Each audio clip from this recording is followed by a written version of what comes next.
Hello. Hello తమ్ముడు. Hello sir. తమ్ముడు అన్నయ్య అని పిలువు. ఆ! అన్నా చెప్పండి తమ్ముడు, ఎక్కడ మీది? మాది నంద్యాలనే మాది.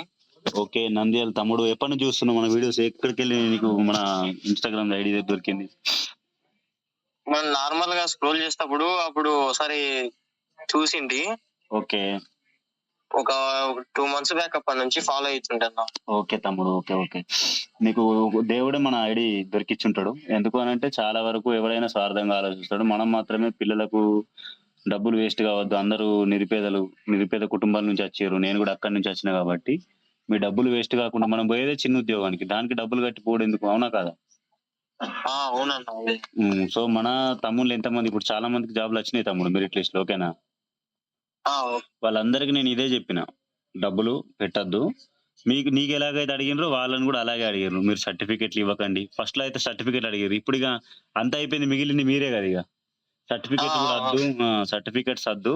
నీకేమంటున్నాడు మీ సార్‌లు ఏమన్నారు? నీ నోటితోటి చెప్పు ఒకసారి. వాళ్ళేమన్నారంటే నీ సర్టిఫికేట్‌లొద్దు, ఏమొద్దు. మీకు మెరిట్‌లో పేరొచ్చినాక, డాక్యుమెంట్ వెరిఫికేషన్ అయిపోయినాక, ఆ! జాయినింగ్ లెటర్ వచ్చినాక అప్పుడు డబ్బులు కట్టండి. ఇప్పుడేమొద్దు అంటున్నారు సార్. నీకల్లా ఏం స్కామ్ అనిపిస్తలేదా? అదే కొంచెం తేడా కొడుతుందన్నా. ఎందుకు అనంటే తమ్ముడు ఆల్రెడీ లిస్ట్‌లో వస్తాయని తెలుసు వాళ్ళకు. ఇప్పుడు ఈరోజు ఒక లిస్ట్ వచ్చింది ఆల్రెడీ గ్రూప్‌లో తమ్ముళ్ళు పెట్టిర్రు. ఆ లిస్ట్‌లో మీరొకసారి చెక్ చేసుకోండి వచ్చిందేమో. జీడీయా మీది? చెక్ చేసిన. జీడీ రాలేదన్నా. అయితే 2024లో 12, 13 లిస్టులు వచ్చినాయట. అట్లా వస్తది. నీ అదృష్టం బాగుంటే ఖచ్చితంగా వస్తది. ఓకేనా? అన్నా. ఇక లేకపోతే మనం దానికి ఏం చేయలేం గదా! డబ్బులు పెట్టుడెందుకు? అవునా కాదా? వాళ్ళు ఎందుకు వద్దంటున్నారంటే ఒకవేళ నీ లిస్ట్‌లో పేరొచ్చిందనుకో, మేము ఇప్పిచ్చామని చెప్తాడు. లిస్ట్‌లో రాలేదనుకో, తమ్ముడు ట్రై చేశాం గాని రాలేదని చెప్తారు. అర్థమైందా? సింపుల్. ఒకవేళ వచ్చిందనుకో నేను ఇప్పిచ్చానని రూ. 1,00,000 అడుగుతాడు. అనవసరంగా రూ. 1,00,000 ఎందుకు ఇచ్చడానికి? ఈ చిన్న లాజిక్ మీరు అర్థం చేసుకోవాలి. వచ్చిన తర్వాత ఇయ్యండి తమ్మ అంటే మీరు కథం పడిపోతారు బుట్టల. వచ్చినాకనే కదా అడుగుతున్నా, వచ్చినాకనే ఇద్దాం కదా, జాబ్ రాకపోతే మనం ఏమి ఇచ్చలేదు కదా అని మనం బుట్టల పడతాం. కానీ ఒకటి అర్థం చేసుకో, నువ్వు ఇవన్నీ మెరిట్ కొట్టినవు, ఎగ్జామ్ మంచిగా రాసినవు, ఫస్ట్ లిస్ట్‌లో రాలేదు పోనీ, సెకండ్ లిస్ట్‌లో రాలేదు కావచ్చు. ఈసారి కాకపోతే నెక్స్ట్ సారి మళ్ళీ ఒకసారి ట్రై చేస్తావు అంతే కదా. వాడు మాత్రం ఇప్పించేది ఏముండదు. ఓకేనా? వాడు ఎవరికో ఫోన్ చేస్తున్నాడు. నా ముందరనే ఫోన్ చేసి ఇట్లా నా ఆర్ఎండిఎస్ నెంబర్ ఇవ్వమన్నాడు. చెప్పింటే ఇట్లా నా పేరు అన్ని చెప్పిండన్నా. చెప్తాడు. అది తమ్ముడు, అది పెద్ద విషయం కాదు. మీ ఆర్ఎండిఎస్ నంబర్లు తెలుసుకున్నాడు. అర్థమైందా? తెలుసుకున్నాము. మీ ఆర్ఎండిఎస్ నంబర్ తెలుసుకొని మీ ఇంటోళ్ళ అడ్రస్, మీ నాన్న పేరు, మీ అమ్మ పేరు చెప్పుడు పెద్ద విషయం ఏం కాదు. అర్థమైందా? ఆ విషయం చెప్పి అది అడిగినంత మాత్రాన మీరు అబ్బాయి సార్లు అన్ననే పని చేస్తారు కావచ్చు, నా లిస్ట్‌లో పేరు తెప్పిస్తారు కావచ్చు అని అనుకుంటే మీ అపోహ.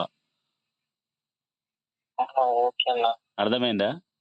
ఏమున్నది అందులో, పని చేసేటోడు ఉంటాడు, క్లర్కులు నార్మల్‌గా. ఆయన జీతం 50,000, 60,000 ఉంటది అతనిది. ఓకేనా? మనిషికి రూ. 1,00,000 తీసుకుంటుండు. ఒక 3,00,000 ఇస్తే లిస్ట్ వత్తది. ఎవరెవరు పాస్ అయ్యారు, ఎవరెవరు ఫెయిల్ అయ్యారని. అర్థమైందా నేను చెప్పేది?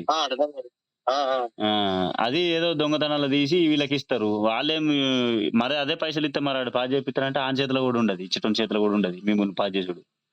మీ మార్కులను బట్టి, మీ మెరిట్‌ని బట్టి వాళ్ళే తీస్తారు. అర్థమైందా? చిన్న లాజిక్ మీ ఫ్రెండ్స్ అందరికి చెప్పు. అసంటోళ్ళ చేతిలో పడకుర్రి. ఆళ్ళు అనవసరంగా 5 నిమిషాలు నీతోని మాట్లాడి రూ. 1,00,000 సంపాదిస్తారు తమ్ముడు. నువ్వు జాబ్ దక్కినాక అంత కొడితే నీకు 30,000 జీతం రాదు. నువ్వు ఎప్పుడు జరుపుకుంటావు అవన్నీ?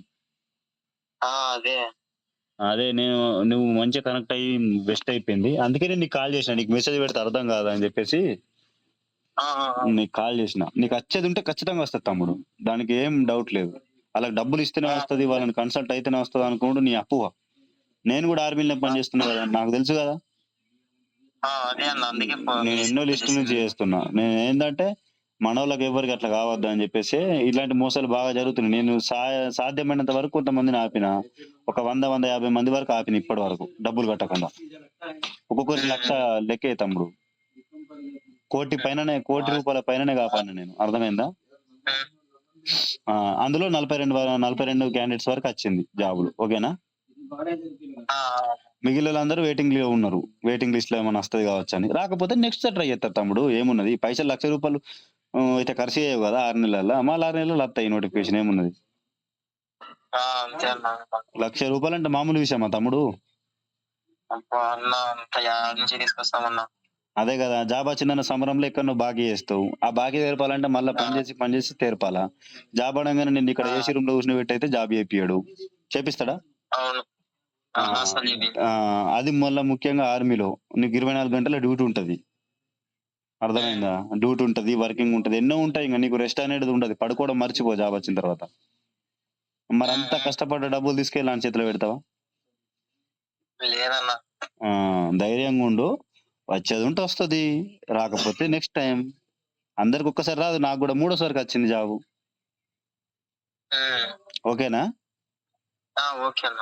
కాన్ఫిడెంట్. నీ ఏజ్ ఎంత ఇప్పుడు ప్రజెంట్? నాది ఇప్పుడు 19 అన్న. 19. ఇప్పుడు తెలంగాణలో కూడా 5,000 పోస్టులు పడుతున్నాయి కానిస్టేబుల్. రన్నింగ్ మంచిగా పర్ఫెక్ట్ ఉన్నావు కదా, ఆ రన్నింగ్ మంచిగా చదువుకుంటున్నా, ప్రిలిమ్స్ పాస్ అయితందుకు ట్రై చేసినావు అనుకో, ఈజీగా ఇంటికాడ డిస్టిక్ ఉండే జాబ్ కూడా వస్తది. సో ఏదైనా మన మంచిగా అనుకోవాలి కొన్నిసార్లు. ఓకేనా? సరే అన్న. కొన్నిసార్లు ఫెయిల్ అవ్వడం కూడా మన మంచిగా అనుకోవాలా. ఇప్పుడు ఏదైనా ఉద్యోగమే, ఆర్మీ అనగానే అదేం కాదు, పోలీస్ అనగానే అదే, ఏదైనా యూనిఫామే, ఏదైనా నీ 24 గంటల డ్యూటీ చేసుకుంటూ ఉండుడే. కాకపోతే అది ఇంటి దగ్గర ఉంటావు, ఇది బయట దేశ సేవ. ఏది నీ ఇష్టం అయితే అది చేసుకో, కానీ ఏది ముందు వస్తుందో దాన్ని చేసుకోవాలి కదా. అంతే అన్న. ఎవరికి ఒక రూపాయి ఇవ్వద్దు, నీ టాలెంట్ నమ్ముకో అంతే. ఇక్కడ దాకా నువ్వు నిన్ను సరే. ఎవరైనా డబ్బులు పెడితే తీసుకొచ్చినా? నువ్వు రన్నింగ్ కొట్టేప్పుడు మరి ఎందుకంటలేరు డబ్బులు నువ్వు రన్నింగ్ కొట్టక తమ్ముడు నేను పాస్ చేపిస్తాను దమ్మున్నాడు ఉన్నాడు ఎవడన్నా? ఎవరు లేడు అన్న. మరి అక్కడ లేని ఇక్కడ ఎట్లా వస్తారు తమ్ముడు? చిన్న లాజిక్. అదే ఇప్పించంటే దమ్మున్నోడు ఏం చేయకుండా ఇప్పియాలి కదా. 10th సర్టిఫికెట్లు ఇచ్చేది ఇచ్చేయాలి కథం. మెడికల్ ఉండద్దు, ఏముండద్దు, 2 లక్షలు ఏముండదు. అట్లా ఇస్తా అంటే ఇట్లా 2 లక్షలు ఇచ్చిన అద్దానా ఉన్నాడు అట్లా. ఎవరు లేరు అన్న. అంత అయిపోయినాక వాడు నేను చేపిస్తా అంటుండు. సో ఇట్లా మీ ఫ్రెండ్స్ అందరికి చెప్పు. ఇదే మా ఫ్రెండ్స్ కదా ఇంటికి కానీ వచ్చినారంట ఇట్లానే సేమ్. నువ్వు ఒకసారి నా ఐడి వాళ్ళకు షేర్ చేయు. నువ్వు అతను మాట్లాడేది నేను దీంట్లో అప్లోడ్ చేస్తా. నీ పేరు ఉండదు, ఏముండదు. ఓకేనా? నీ వాయిస్ వింటారు వాళ్ళు, వినమని చెప్పు. పార్ట్ వైజ్ వీళ్ళు పెడతా, వాళ్ళని వినమని చెప్పు. పాపం డబ్బులు వేస్ట్ చేసుకోమని. ఒకవేళ సర్టిఫికేట్ ఇస్తే వాళ్ళతో గొడవడి తీసుకోండి మళ్ళీ. సరేనా? మన ఐడి కూడా చెప్పేసి, మన ఇన్స్టాగ్రామ్ ఐడి చెప్తే వాళ్ళు ఫాలో అవుతారు. ఓకేనా? ఇంకేదైనా డౌట్ ఉన్నా కూడా నాకు కాల్ చేయి తమ్ముడు. నేను ఎప్పుడైనా బిజీ ఉంటే ఇట్లా నాకు మెసేజ్ పెట్టు, నేను ఎప్పుడైనా ఫ్రీ ఉన్నప్పుడు చేస్తా. ఓకే తమ్ముడు. మీ ఫ్రెండ్స్ అందరికి చెప్పు, నీకు ఒక్కొనికి తెలిసింది కదా అని చెప్పి సైలెంట్ గా ఉండకు. అట్లేం లేదన్న, అట్లేం లేదు. ఓకే తమ్ముడు, బాయ్. బాయ్.